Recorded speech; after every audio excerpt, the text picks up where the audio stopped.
Ladies and gentlemen, friends, colleagues, and listeners, here we are again, another podcast session, and I'm really pleased to introduce you to the Chris and Christopher show today. So my guest is Christopher Minner, who's the Executive VP of Tampa International Airport. So Christopher, lovely to have you on board, sir. Chris, thanks for having me. It's great. It's nice. Chris and Chris, I love that. Chris, listen, every time, and not just because of the poster that you've got framed behind you, but even just listening to the word Tampa just makes me think of beaches, lovely sunshine, nice freeways going across to the islands, just beautiful, and especially St. Pete's and Clearwater. So I feel very summery at the moment, even though, it's not brilliant outside, but I feel absolutely superb. And then to see those daffodils growing in the background is even better. Well, Chris, it's 79 degrees right now here in Tampa Bay.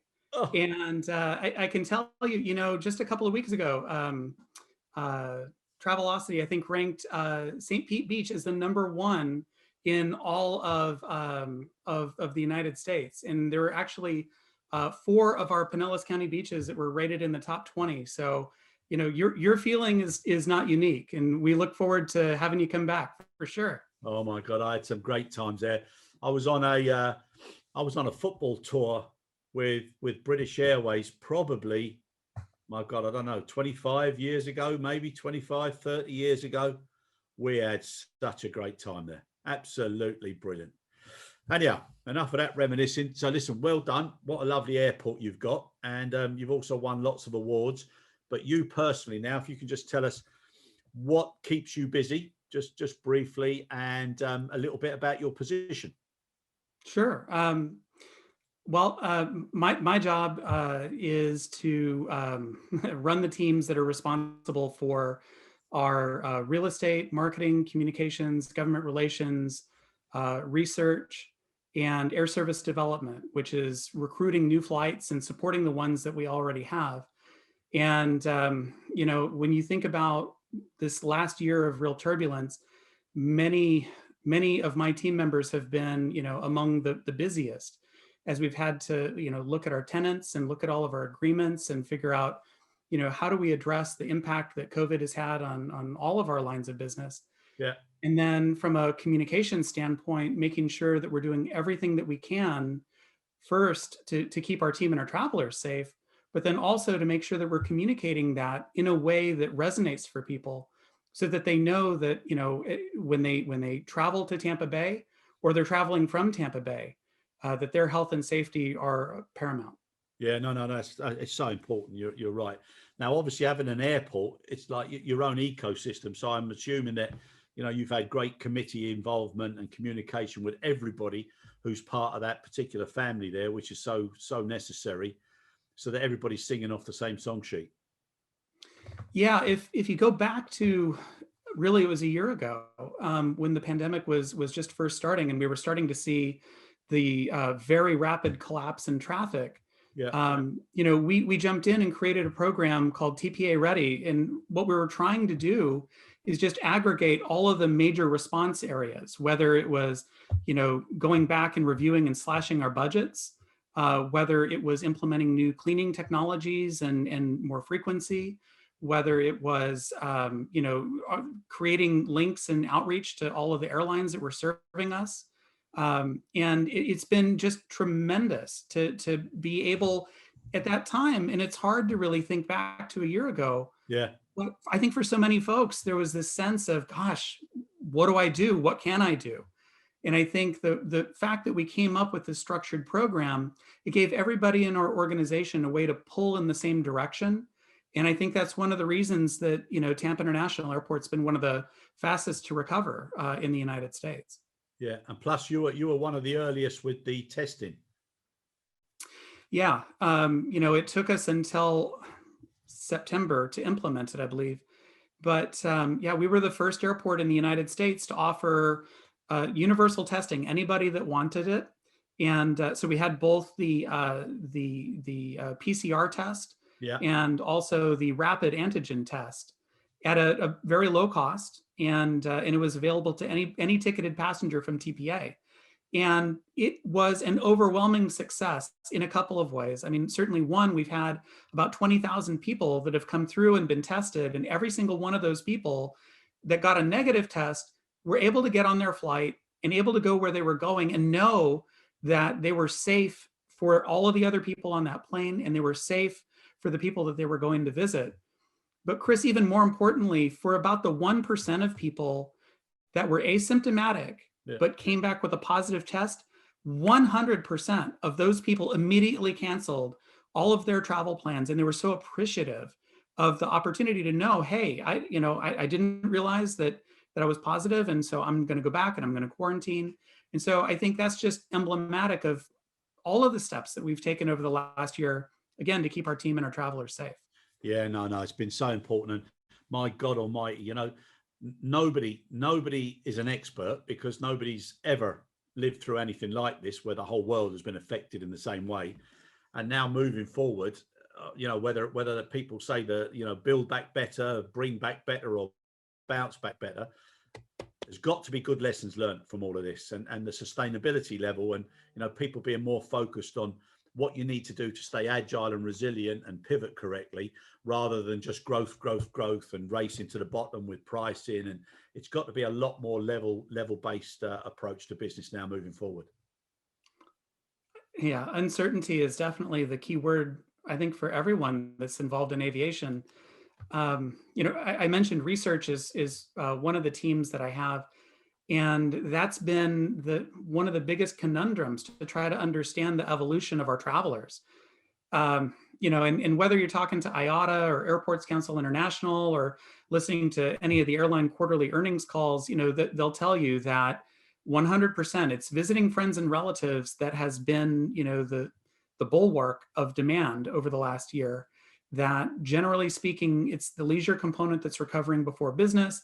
And clearly it's been the domestic component that's recovering before international. But even within that, Chris, trying to understand the consumer behaviors of either the leisure or the business travelers that are flying today, they look very different in certain respects. Their propensity to park at an airport, Yeah. for people that are originating in Tampa Bay, that's a big part of our revenue generation. And so it's important for us to make sure that we're providing the kinds of parking products that they're looking for. It's important for all of the restaurants, bars, and shops at the airport to understand, how much money are people bringing to the airport when they're traveling? And, are they comfortable taking off their mask to sit down and have a really nice meal? Or are they, wanting to just kind of isolate off to a quiet part of the terminal? All of these things are things that, we're really trying to understand and be responsive to what our customers are today and into the future. Yeah. No, you're right there. It's so important, because the way people respond and react, and it's all down to consumer confidence and, what they believe is accurate and true. And so many, I mean, look, let's go back before COVID. I used to travel extensively.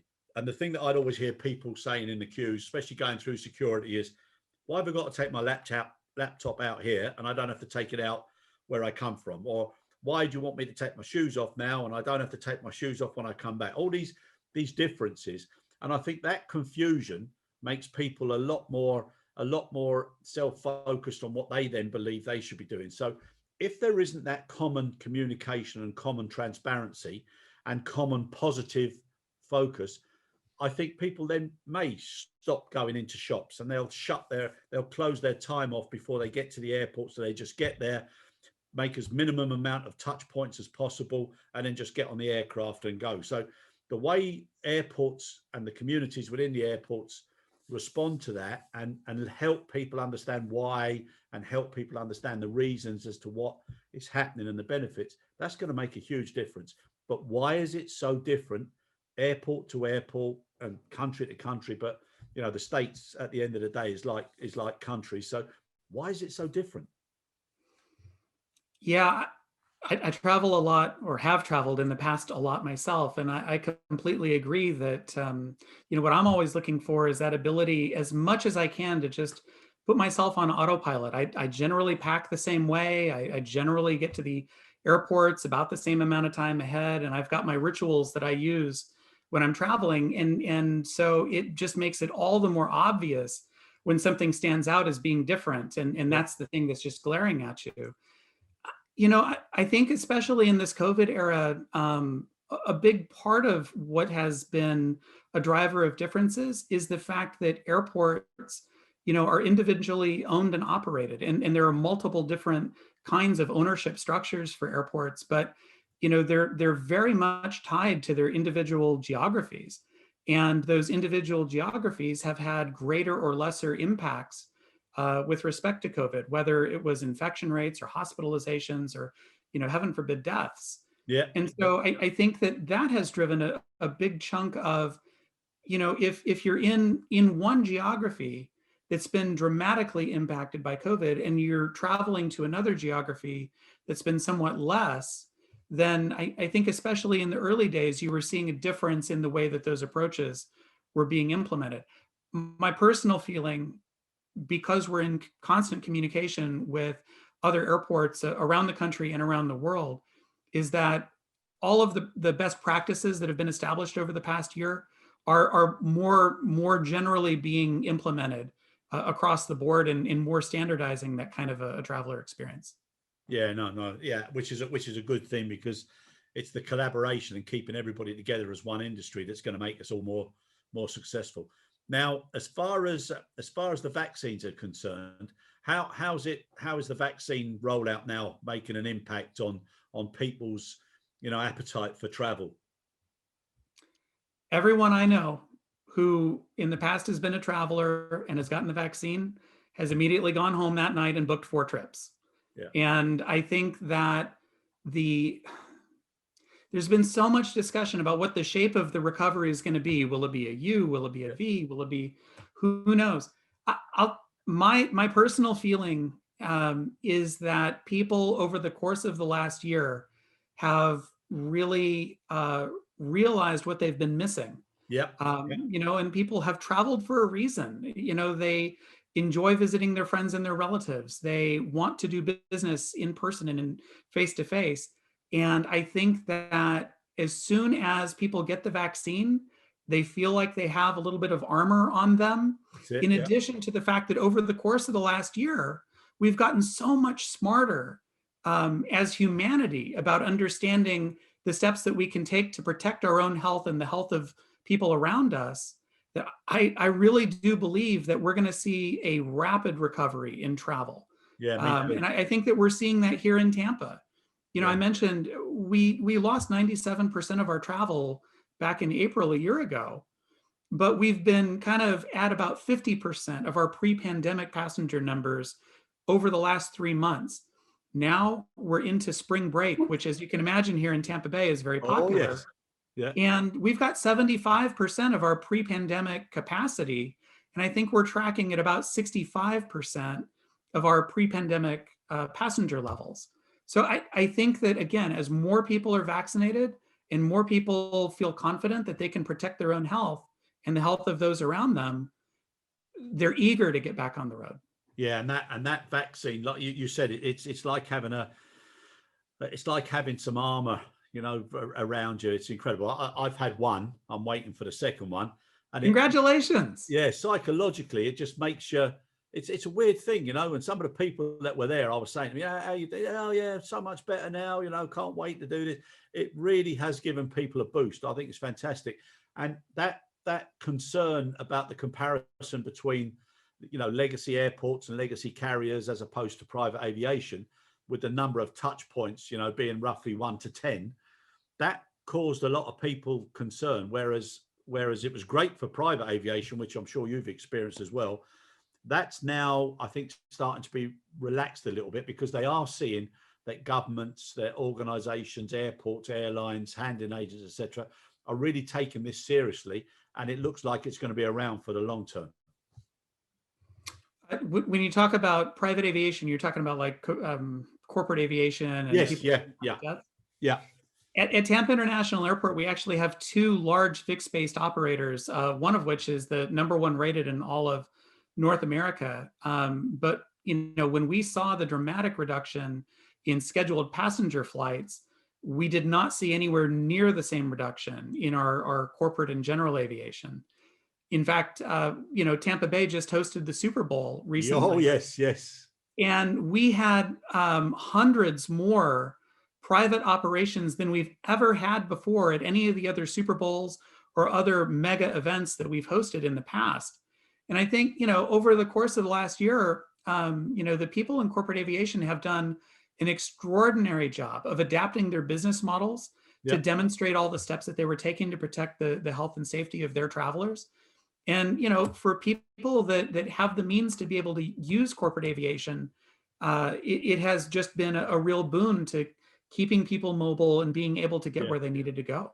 Yeah, exactly. I'm surprised you haven't got a portrait of Tom Brady on the wall there. The Bucs this year had a great season, and Well, Tom Brady had an incredible performance. And my personal feeling is that the season was nothing if not a case study in leadership. As great a team as the Bucs have been in the past, they really had struggled in recent years. But there's no one that would look at the last season and not recognize that they had a 180-degree turn in their performance. And I think that absolutely the common denominator was extraordinary leadership and motivation and getting that team on the right track. and that's interesting now because that's something now that all of us in this industry, as with others, we've got to start realizing and doing differently, because that leadership model and that leadership spirit and way of implementation has also got to change, because you've got so many people now who have assumed extra responsibilities, who've lived through their colleagues being laid off or furloughed, or people leaving the industry thinking I've had enough now, and the experience is going. Now all of a sudden they're faced with taking on all that extra responsibility, accountability, pressures, etc., and to be dealing with all of the fragility of human beings who have lived through something like this. So to focus on leadership now and motivating your teams is so important now moving forward. I agree. And I think that the fact that business has been so severely impacted means that organizations across the entire aviation spectrum have had to make serious changes, dramatic cuts in their business. At the airport, in that first 90 days, we went through 3 progressive rounds of severe budget cuts. And the budget that we put together for this fiscal year looks significantly different than any pre-pandemic budget that we had had. That said, as an organization, we had to really look at our priorities and trying to protect, our team as best we could, because we recognize that, like I was saying before, for all the reasons about people wanting to get back to travel as quickly as they can, we think that the recovery will be fast when it comes. In our market in particular, we've got such a strong business market that there's a very strong outbound demand component as well. And so we've had to keep our team in place. And then how do you keep people motivated when you're not able to provide, the pay increases or the bonuses or, a lot of the compensation elements that people really rely on just to be able to pay their bills?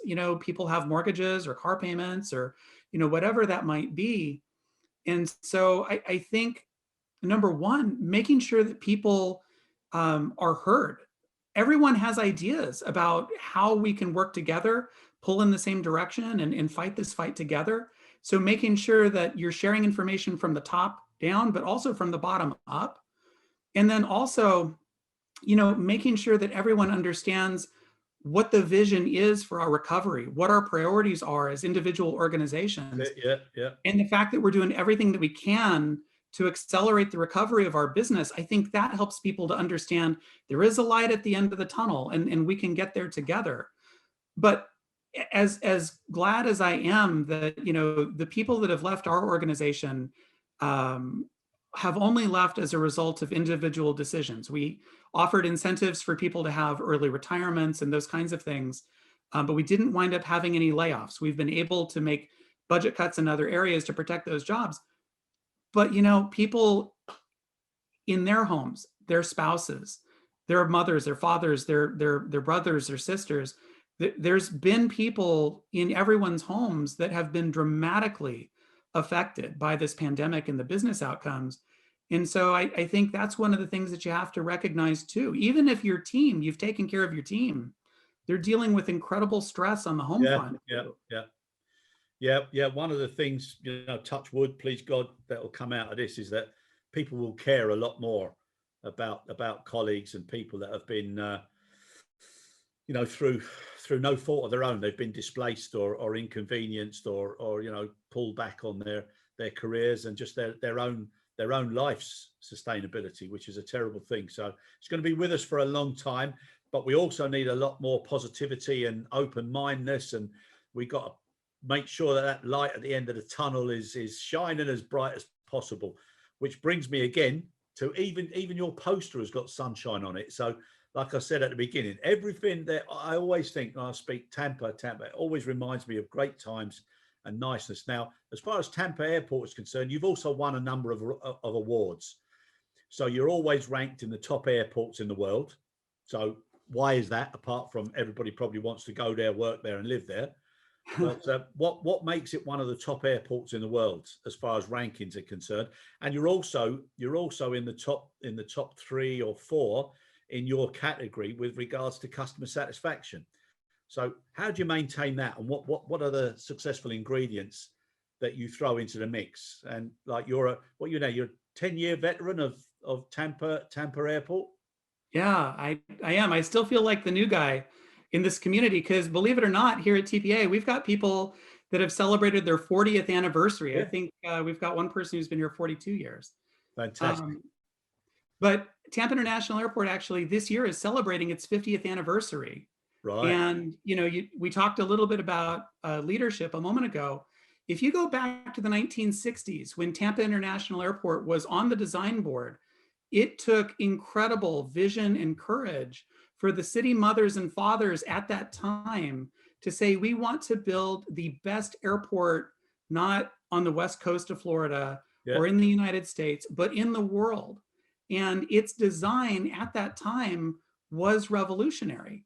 And for anyone who isn't familiar or hasn't flown through Tampa, it's a design that's relatively unique. We have a consolidated main terminal where the baggage claim is on the ground floor, the ticket counters are on the second floor, and then we have what we call the transfer level on the third floor with short-term parking on the floors above it. And so literally you can be dropped off at the ticket counter, then just ride the escalator up one level, hop on the first automated people movers that were ever implemented anywhere in the world, right here in Tampa, that takes you over to the air side where you clear the TSA checkpoint, go through security. You can eat at a wonderful restaurant that has Tampa Bay flavor, whether that's cafe con leche or a Cuban sandwich, really brilliant food. And then you get on your flight. And there's no place that you need to get to as a passenger where if you're dropped off at the ticket counter, you would take more than 700 steps to get from the curb to your gate. And that goes all the way back to the 1960s when the airport was on the drawing board. So I think the reason that we were rated by the Wall Street Journal as the #1 medium-sized airport in the United States, or the reason that ACI ranked us #1 in North America for customer satisfaction, a lot of it comes back to that original design. Another big part of it is the fact that we're so focused on cleanliness. Even before the pandemic, we do our research and we know that one of the most important factors that drives the overall satisfaction with the travel experience is the restroom, cleanliness, and the caliber of the facility. And so, 10 years ago, when it was time to overhaul our restrooms, we could have come back with, kind of a municipal kind of a design. We came back and said, no, we want them to look like the Grand Hyatt. We want granite. We want really nice surfaces and fixtures, because if people have a good experience in the restroom and they can see the amount of attention to detail there, then they're going to know that we're taking care of their health and safety across the entire board. And also not so much carpeting on the walkways. Well, that's right. For you and me, Chris, we've got those rollerboards, and those wheels don't do as well on shag carpet which is what we had when we opened in 1971. We had some really beautiful orange shag carpet. I mean, it was really, really swanky. Yeah. But no, now it's nice hard surfaces that make it easy to get where you're trying to go. Yeah, but also, I mean, and you know this yourself from the research, but so many airports had that sort of beigey browny carpet and the stains on it, and things that would be, it just gave people, it was almost as if you put old shoes on to walk on it, because it was so, so that's not good. So cleanliness, beautiful. Communication, fantastic. Now, as far as the pandemic is concerned and the health and the business standpoint, you guys have done exceptionally well. So what do you think, or what's come back in the customer satisfaction surveys? What's come back as their top three that, that you've actually been very, very successful at? Well, I mean, in recent times, call it post-pandemic here, it's the number one factor that we're hearing from folks is, anything that's related to protecting health and safety. Yeah. And so, it's the fact that we were one of the first airports to require masks of everyone at the airport. That was one of those things that, it's interesting because there people have political ideas about what masks represent or don't represent. We just took guidance from the CDC and said, if masks help people feel safe and remain safe, then we want to make sure that people are feeling that way. Yeah. And then documenting and sharing with all of our audiences across all of our channels, whether it's social media or the dynamic signs within the airport, all of the steps that we're taking to protect health and safety. That's number 1, 2, and 3 for us, is show me that you're taking care of my health and safety. Anything beyond that, it's what can you do to get back the nonstop flights to the places I want to go? Yeah. Because, it's one thing to have a beautiful, high definition TV in your living room, but if you don't have cable and you can't watch football, what's the point? Exactly. So, that's been our real struggle. And it's in that we're so very grateful to our community partners. We've got Visit Tampa Bay, Visit St. Pete Clearwater, our chambers of commerce, our economic development agencies that meet with Tampa International Airport at least on a monthly basis. And we go through all of the economic indicators. We go through all of the trends for all of the different spectrum of the business world and the tourism world for our economy. And then we immediately pivot and we have one-on-one conversations with the airline network planners at each of the airlines that have served Tampa in recent times or that are prospectively looking to serve Tampa. So whether it's been British Airways or Lufthansa or Southwest, American, United, Spirit, Frontier, you name it, we're in constant communication so that not only can they look at their reservations and say, I see an uptick in the number of inbound and outbound bookings in Tampa. Yeah. We're able to tell them what's driving that. Yeah. And I think that's been one of the key factors that's helped us to accelerate our recovery for Tampa International Airport and for the travel business in our region. No, you're 100% right. And if you can get that level of additional information, it makes that final decision, whether it's between one point or another point, a lot easier. Now, you also brought some new countries into the world of Tampa. So Switzerland, Panama, Germany, even Iceland. Okay, why do you think now lots of areas are looking to certain points in the world, whether it be from vacationing, whether it be from business or certain other points of interest?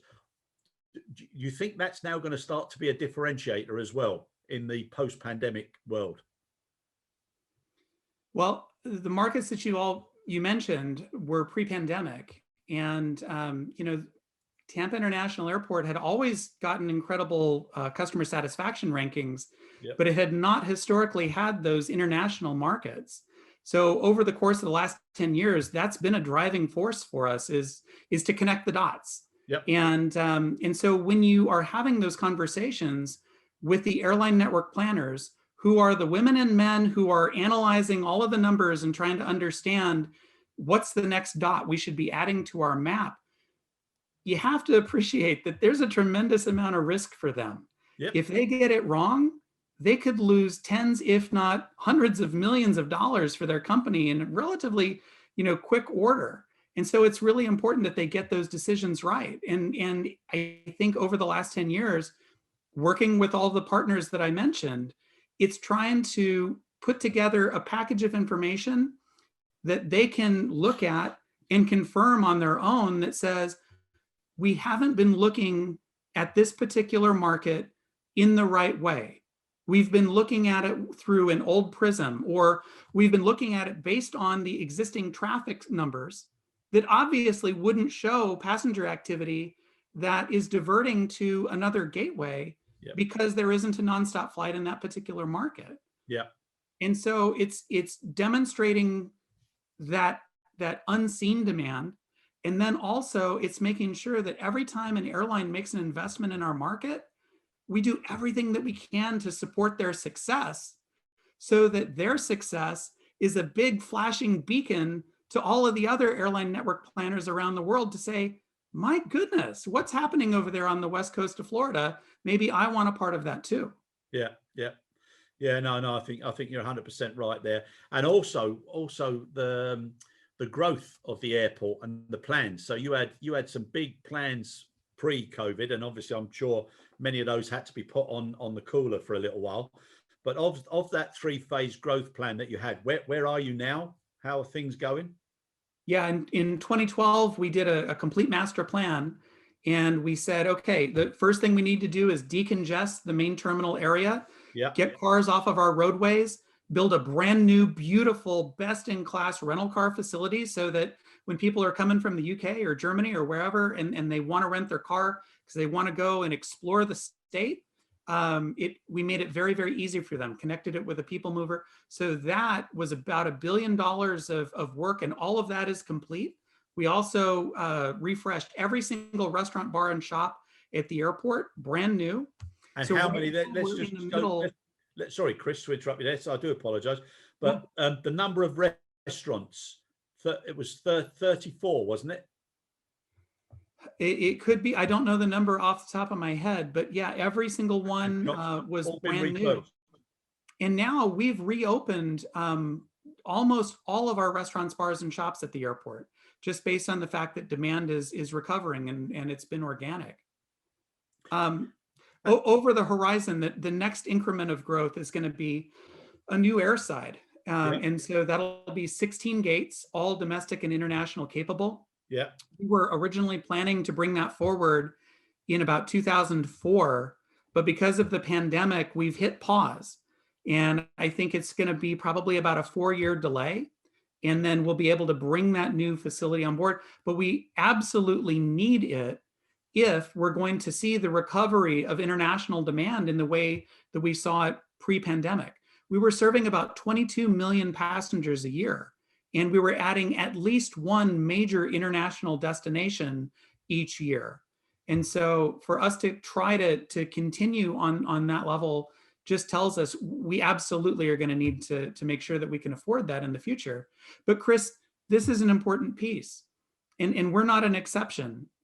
We will have lost hundreds of millions of dollars that we would otherwise have generated from the business activity that just will not have materialized because of COVID. And we think that it's going to take probably 2 to 3 years for us to get back to those pre-pandemic numbers. Yeah, definitely, yeah. But when we get back to those numbers, it's incumbent on us as the airport operator to make sure that we have the facilities to meet the demand for people that are coming and going from Tampa Bay. 100%, yeah, 100%. Because I think now more than ever, customers are going to remember how they were treated during the bad times. They're going to have a different opinion of how they want to be treated today and moving forward. And then with innovation and technology, there's going to be an even greater expectation in 2 to 5 years' time. So it's an ongoing thing. So yeah, you've got an exciting challenge ahead, but it's also, I think, again, not just because of the sunshine coming through the window behind you, but I think everybody now is starting to think, look what I missed, look what I should have done. So lots of people are reflecting on the way they were living their lives as well. And people are going to want to have that unique experience or that once in a lifetime, but then they're going to want to do that every year.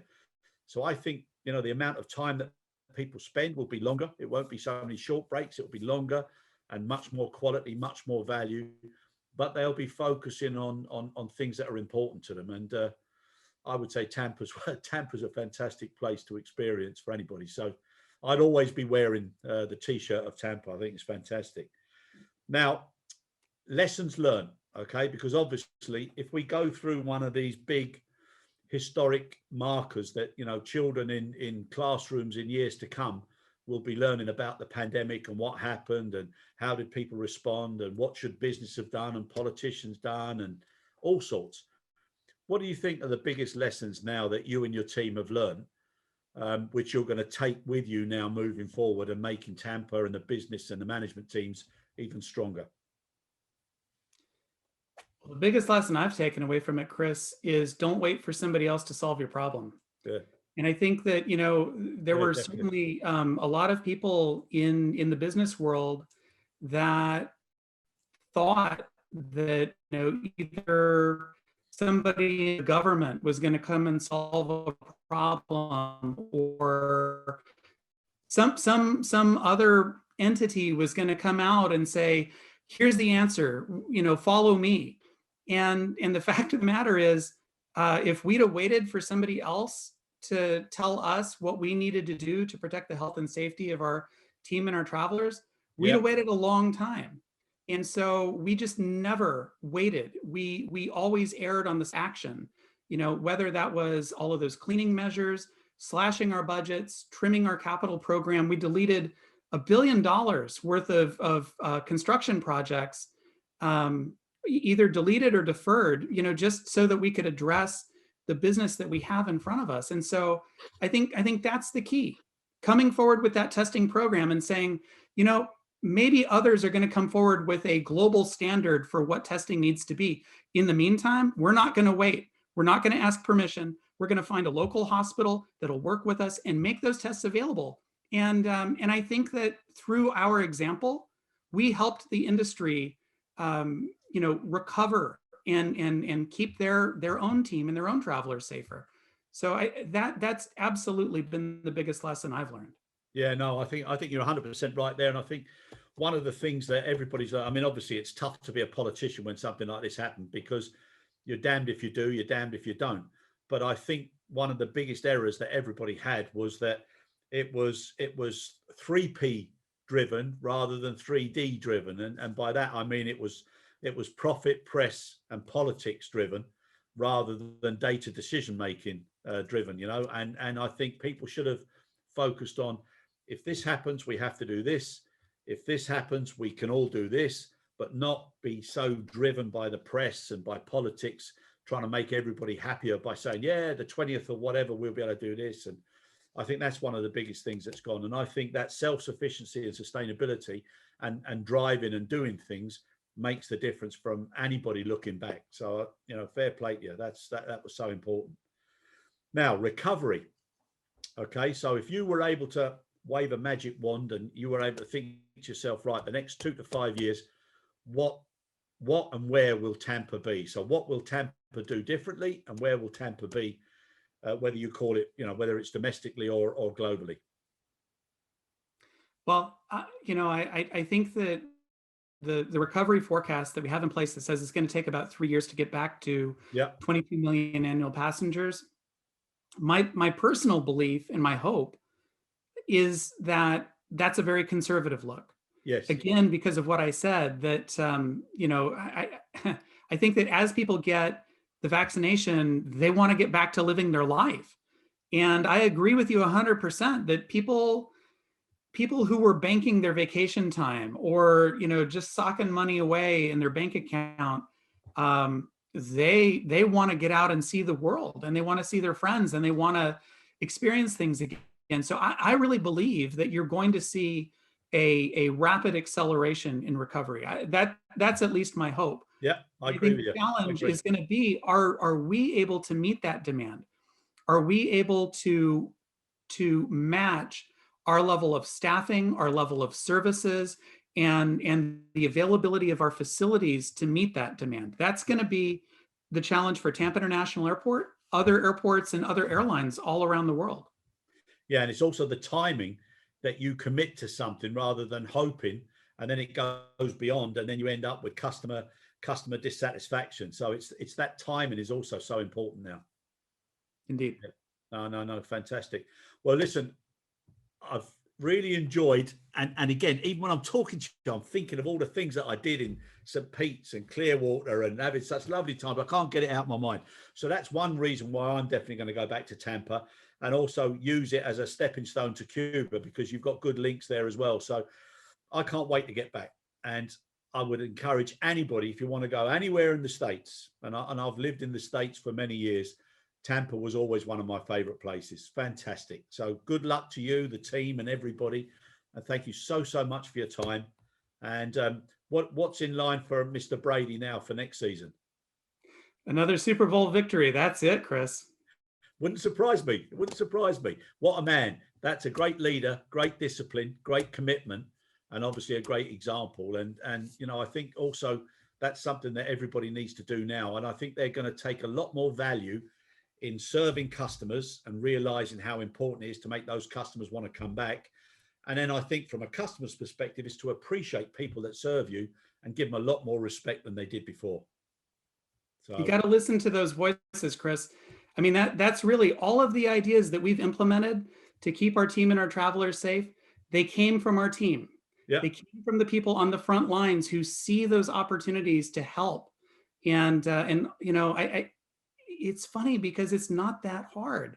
yeah, You just need to listen to the people that are on the front lines. They've got the ideas, and all they need is the support to implement.